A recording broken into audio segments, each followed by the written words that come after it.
Animals have the same dopamine that we have. They Wow. have the same serotonin that we have. And the job of these chemicals in animals is more obvious because they don't have a verbal brain that's spinning it and restraining themselves. So when you want to understand, like, what's that real feeling that dopamine is creating, experts are giving you some message filtered through research grants in academia. But when you see what animals do in response to dopamine or serotonin, you're like, wow, that's what we humans are doing all the time. And if I give you one just to prove it, just to show how similar our chemistry is, if you have chimpanzees in a zoo and you don't want them to have babies, they give them birth control, and it's the exact same birth control pills that humans use.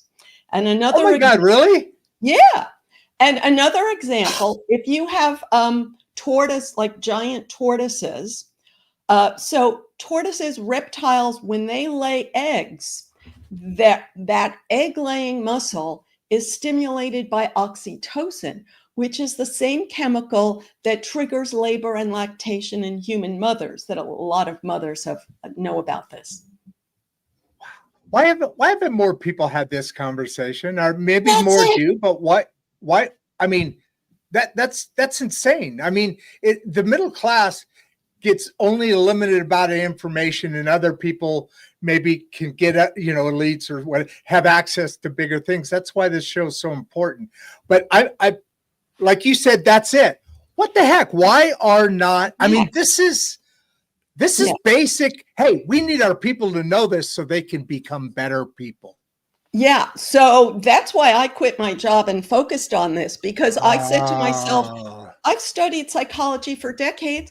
I raised my kids reading all the books. Why have I never heard this? And again, I was really motivated as a mom of like, what, I was taught these, same thing that everyone else was taught. And then when it didn't work, and it didn't work on my students, and I was like, how does the brain work? So I started reading all of the books about animals that were written in the 70s, maybe, 50s, 60s, 70s, 80s, 90s.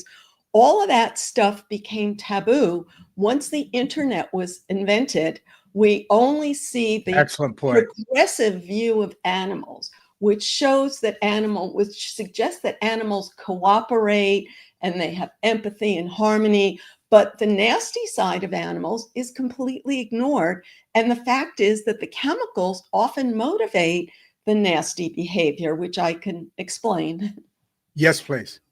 Yeah. So in the animal world, in the state of nature, reproduction is the motivation.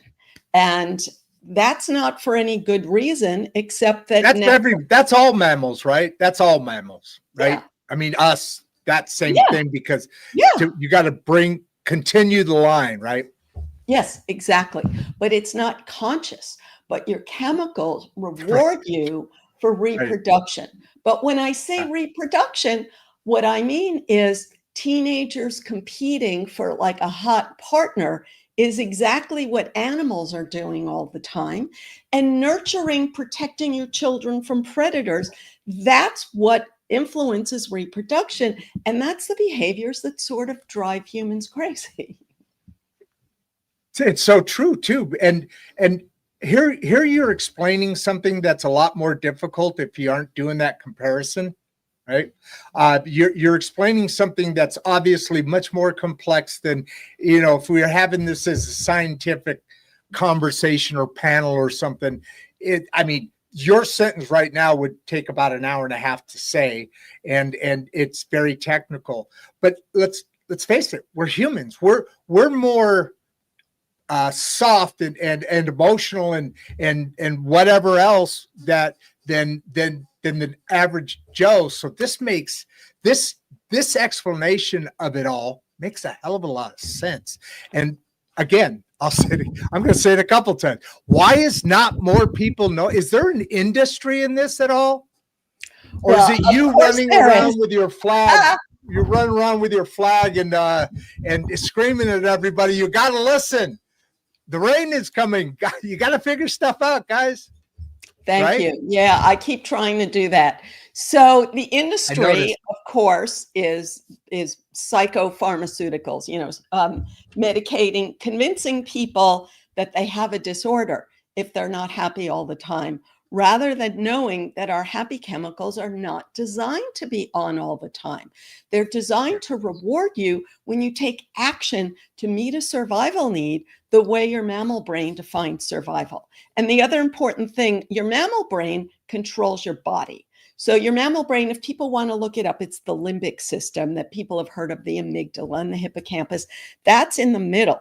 And that connects to your spine, which controls your Olympic, limbic, Olympic. Limbic. Yeah. I've So heard it. that Is that controls back here? your actions, because it's on your spine. And on Okay. top of that, we have the fluffy pink stuff, which is when we talk to ourselves and we come up with nice words and we say, I'm just going to open another bottle of wine because you want it, and all the BS that people tell themselves. That comes from the verbal part of the brain, but Oh, your actions are controlled by your mammalian limbic system. So your nice words can try to influence your mammal brain, but often they just try to cover up what you really just feel like doing. that is really interesting. That is not, now we're getting into something a little bit we talked about before. We don't just scratch Deeper, the deeper, surface. deeper. Yeah. You keep going. So as that's going down,